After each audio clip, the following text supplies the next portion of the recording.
सह्याद्रीच्या या सीनसाठी आपण इथे आलेलो आहे आणि सगळी जी मेहनत आहे, सगळं जे आपण परिश्रम करत आहे ते फक्त ना फक्त या दृश्यासाठी। साताराच्या पूर्वेकडील डोंगर रांगामध्ये इतिहासाच्या सावलीत विसावलेला वसंतगड 16व्या शतकात आदिलशाही दरबारासाठी महत्त्वाचा ठरलेला हा किल्ला पुढे मराठ्यांच्या ध्येयधोरणात सामील झाला। छत्रपती शिवाजी महाराजांच्या काळात या किल्ल्याचं महत्त्व वाढलं, कारण तो त्यांच्या किल्ले धोरणाचा एक महत्त्वाचा दुवा होता। मोहिमादरम्यान विश्रांतीसाठी आणि शत्रूच्या हालचालींवर लक्ष ठेवण्यासाठी वसंतगडाचे स्थान अत्यंत मोक्यांचे होते। आज आपण पाहणार आहोत या किल्ल्याचा इतिहास, त्याची रचना, लढाया आणि आजच्या काळातील त्याचं वास्तव्य। तर चला सुरुवात करूया आपण वसंतगडच्या या इतिहासदर्शक प्रवासाला।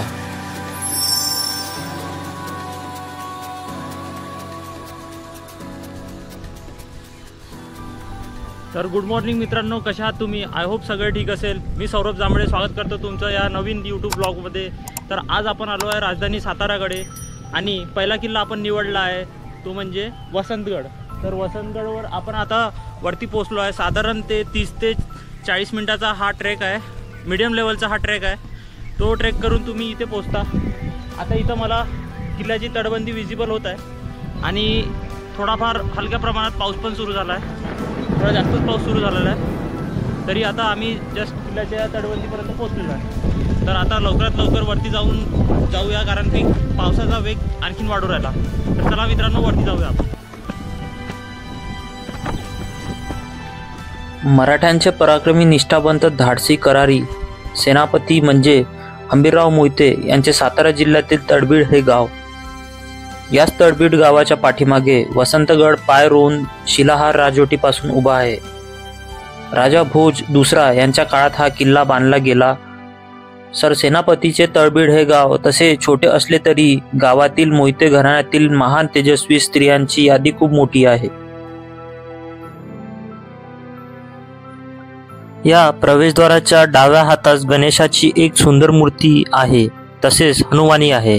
यांचे दर्शन घेऊन पुढे कातळात खोदलेल्या पायऱ्या आपल्याला दिसून येतात।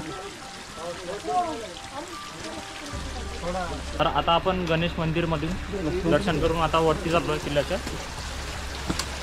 पाऊस भरपूर जोराचा सुरू झाला आहे, त्याच्यामुळे मी राहुल सरांचा रेनकोट बॉरो केलेला आहे, बघू शकता तुम्ही। याच पायऱ्या चढून कधी काळी किल्ल्यात राजाराम महाराज गेले होते, ताराराणी गेल्या होत्या। किल्ला जिंकून तो पाहण्यासाठी औरंगजेब सुद्धा याच पायऱ्या चढून गेला होता। या पायऱ्या चढून आलो की आपण गडात प्रवेश करतो। हा गड यापूर्वी आदिलशाहीत होता। आदिलशाहीमधील सरदार मसूर या गावाचे जगदाडे होते। यांच्या जहागिरीतील वसंतगड हा पाली किल्ला होता। अफजल खान स्वराज्यावर चालून आला त्यावेळी वतनाच्या लोभेने सुलतानजी जगदाडे हा खानला मिळाला। सोबत खंडोजी खोपडे पण होता। अफजल खानाचा वध झाल्यावर शिवरायांनी याचा बदला म्हणून सुलतानजी जगदाडे मुसक्या आवडून वसंतगडावर आणून त्याची गर्दन मारली होती। तर प्रतापगडावर खंडोजी खोपड्यांचा एक हात व एक पाय तोडला होता। गद्दारी कराल तर मारले जाल, हाच धडा शिवरायांनी सर्वांना दिला होता। वसंतगड हा मिर्झा राजासोबत झालेल्या पुरंदराच्या तहात मुघलांकडे गेला होता, पण मराठ्यांनी तो परत घेतला। इथे आपल्याला किल्ल्याचं जे महाराष्ट्र शासनाकडून बोर्ड दिलेला आहे, टोटल 28 अशा जागा दिलेल्या आहे जे तुम्ही बघू शकता। त्यापैकी पायरी मार्ग, गणपती मार्ग, मारुती मंदिर, विहीर, गजलक्ष्मी मंदिर, विठ्ठल मंदिर, चोरवाट, महादेव मंदिर, वास्तूचे अवशेष, राम मंदिर, चंद्रसेन महाराज मंदिर, वाड्याचे अवशेष, नृसिंह मंदिर, चुन्याचा घाणा, वस्तूचे अवशेष, पाण्याचे टाके, उत्तर बुरुज, तलाव, कृष्ण तलाव, समाधी, नाईक बाबा दरवाजा, पश्चिम बुरुज, गंगा। इथे इतक्या सगळ्या ह्या गोष्टी पाहण्यासारख्या आहे, ज्याच्यावर आपल्याला माहीत पडते की मंदिरांची संख्या भरपूर जास्त आहे। तर या किल्ल्याचं मुख्य आकर्षण किंवा जे मंदिर सगळ्यात पाहण्यालायक आहे ते म्हणजे चंद्रसेन महाराज मंदिर। तर याची सुद्धा एक कथा आहे, ते कथा मी तुम्हाला समोर सांगणार। तर चला आपण पहिले विशेष आणि महत्त्वाच्या गोष्टी आपण पहिले बघून घेऊया। ते आणखीन थोडी माहिती दिली आहे आणि वसंतगडकडे जाण्याचा आता आपला मार्ग आहे। तर मेन आपण जे किल्ला आहे त्या मदतची आपल्याला जायचं आहे। चला मित्रांनो,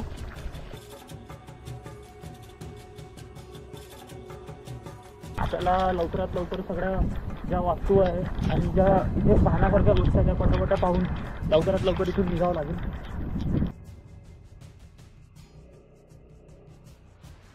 सरळ पुढे चालत आल्यावर गडाच्या बरोबर मध्यभागी चंद्रसेन महाराजांचे मंदिर आहे. तेथे पोहोचतो. हे मंदिर दुसऱ्या तिसऱ्या कोणाचे नसून रावणाचा भाचा म्हणजे शूर्पणखेच्या मुलाचे आहे. या मंदिरात राम सीता वनवासात असताना लक्ष्मणाने काही कारणाने चंद्रसेनचे दोन्ही हात तोडले होते. अवस्था झालेली म्हणून मंदिरातील चंद्रसेन महाराजांच्या मूर्तीचे दोन्ही हात तुटलेले आहेत. मंदिराच्या शेजारी 2 दगडी दीपमाळा आहे. मंदिराच्या जवळच चुनावाड्याचे अवशेष आहेत.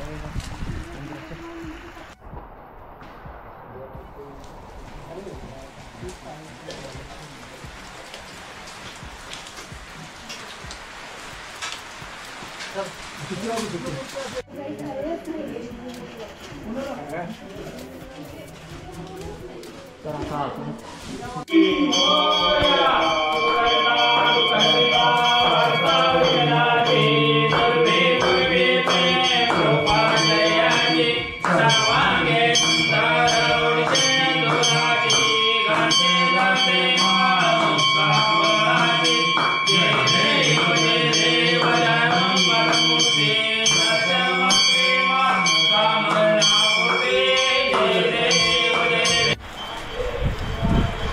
बघू शकता तुम्ही, चांगला जोरात पाऊस सुरू झालेला आहे इथे.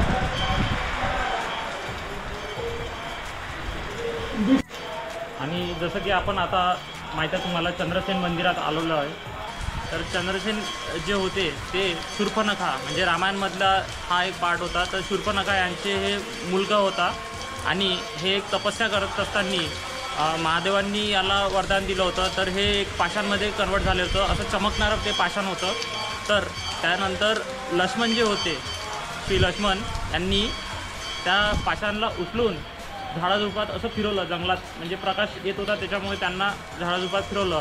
तर त्या प्रक्रियेमध्ये त्यांचे हात जे होते ते हात तुटून गेले आणि त्याच्यामुळे त्यांना हानी झाली. आणि महादेवांनी त्यांना वरदान दिलं की समोर चालून तुम्ही कुलदेवता म्हणून पूजला जाईल. तर हे भरपूर लोकांचे कुलदेवता आहे इथे राहणार.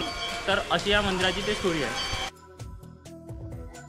सन 1699 मध्ये औरंगजेबाच्या तरबियत खान या सरदाराने वसंतगडाला वेढा घातला होता. तोफांचा भरपूर भडीमार केला. तेव्हा किल्लेदार रतनराव होता. औरंगजेबाची जय्यत तयारी पाहून त्याने जीवाचे अभय घेऊन किल्ला औरंगजेबास 25 नोव्हेंबर 1699 मध्ये दिला. औरंगजेबाची चाकरी पत्करली. तेव्हा या किल्ल्याचे नाव किल्ले दे फतेह म्हणजे यशाची किल्ली असे ठेवण्यात आले. तेव्हा मुखलिस खान यास गड ताब्यात घेण्याचा आदेश झाला. गड घेऊन गडामध्ये असलेले सामग्रीची यादी औरंगजेबास त्याने लिहून पाठवली. त्यामध्ये किल्ल्याचा घेर 120 साखळ्या 12, विहिरी 3, समशेरी 33, कटारी 18, बंदुका 123, चिलखती 44, जिरेटोप 3, जामदाड 15, खंडीप पात्रे वगैरे 888, 5 तोफा, बंदुकीची दारू 18 मन अशी यादी पाठवली. मराठ्यांनी हा किल्ला पुन्हा सन 1706 मध्ये ताब्यात घेतला. रामचंद्र पंत अमात्य यांना हुकुमतपणा असा राजाराम महाराजांनी किताब दिला. बघा या बाजूला पूर्ण किल्ल्याची तटबंदी आणि बुरुज आपल्याला दिसून येत आहे. सध्या आपण किल्ल्याच्या पठारावर आहे आणि आता आपण बुरुज आणि तटबंदी इकडले जिंजीहून महाराष्ट्रात आल्यावर सातारा परळी करत राजाराम महाराज वसंतगडावर आले होते. महाराणी ताराराणी आणि राजाराम महाराजांनी या राजवाड्यात 1-2 आठवडे मुक्काम केला होता. तेथून आपण पश्चिमेकडे बाजूस असणाऱ्या गोमुखी दरवाजाकडे जात असताना वाटेत चुन्याच्या घाणा दिसतो. हा व्ह्यू बघा तुम्ही.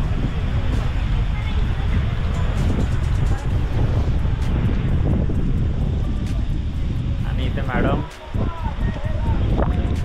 माझी अशी सर्व विदर्भकर मंडळींना रिक्वेस्ट आहे की इकडे या पश्चिम महाराष्ट्र याच्या व्हिडिओच्या माध्यमातून तुम्हाला नक्कीच आवडेल यायला आणि जरूर जरूर या. हेच आमंत्रण. Thank you very much madam.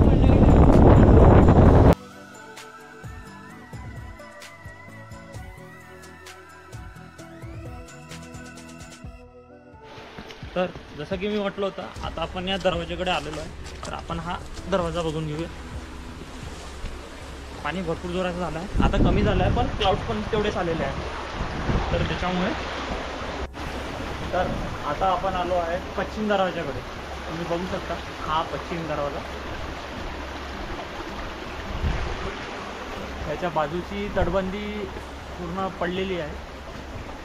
Shahu Maharaj जेव्हा महाराष्ट्रात आले तेव्हा खेडच्या लढाईत ताराराणीचा पराभव झाला. जेव्हा रामचंद्र पंत अमात्य शाहूंना मिळतील ही शक्यता निर्माण झाली तेव्हा ताराराणी यांनी सन 1707 मध्ये रामचंद्र पंत अमात्य यांना वसंतगडावर कैदेत ठेवले होते. पुढे सन 1818 मध्ये मराठा सरदार त्र्यंबकजी डेंगळे यास कैद करून इंग्रजांनी काही दिवस वसंतगडावर ठेवले होते. त्र्यंबकजी डेंगळे म्हणजे दुसरा बाजीराव पेशव्यांचा निष्ठावंत सरदार होता. इंग्रजांच्या विरुद्ध कटकारस्थाने करत असल्याने त्यास अटक केली होती, पण तेथून तुरुंगाच्या तटावरून उडी मारली व पलायन केले होते. आता कमी झालेलं आहे त्याच्यामुळे, आणि क्लाउड्स पण कमी झाले आहे, तर आता थोडं क्लिअर आणि स्पष्ट दिसत आहे.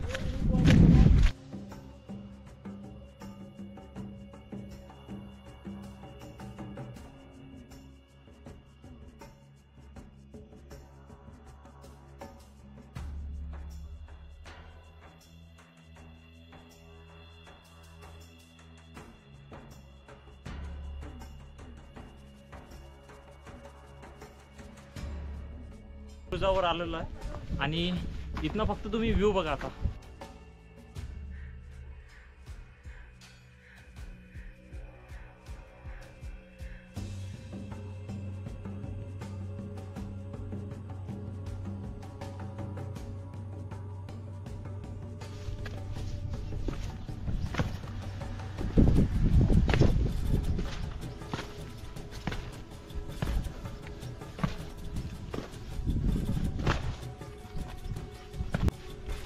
तर बुरुजावर उतरून आता आपण चाललो आहे किल्ल्याच्या या तटबंदीकडे. एका विसरल्या गेलेल्या किल्ल्याच्या अवशेषातून आज आपण इतिहासाची स्पंदने ऐकली. वसंतगड छोटा पण तेजस्वी, जिथे कदाचित युद्ध झाली नाहीत, पण जिथं स्वराज्याची सावली नक्कीच पोहोचली होती. या दगडांमध्ये केवळ वास्तू नाही, तर इथे शौर्य आहे, अभिमान आहे आणि आपल्या संस्कृतीचा अमूल्य वारस आहे. आपण जिथे उभे आहोत तिथे कधी काळी मावळे उभे होते. त्यांची स्वप्न आजही या वारांसोबत वाहतात. आपण फक्त पाहून परत जातो, पण ते किल्ले अजूनही आपल्या आठवणी जपून ठेवतात. आपल्या या किल्ल्याची पूर्ण एक फेरी मारल्यावर, पूर्ण गोल फिरून आल्यावर आपण पुन्हा या नकाशापाशी पोहोचलेलो आहे आणि इथे आपल्या किल्ल्याची गडफेरी पूर्ण होते. तर इथून आपला वसंतगड हा पूर्ण झालेला आहे ट्रॅक. इथून आता आपण खाली उतरण्यास सुरुवात करूया आणि समोर चालून आपल्याला दातेगडकडे जायचं आहे.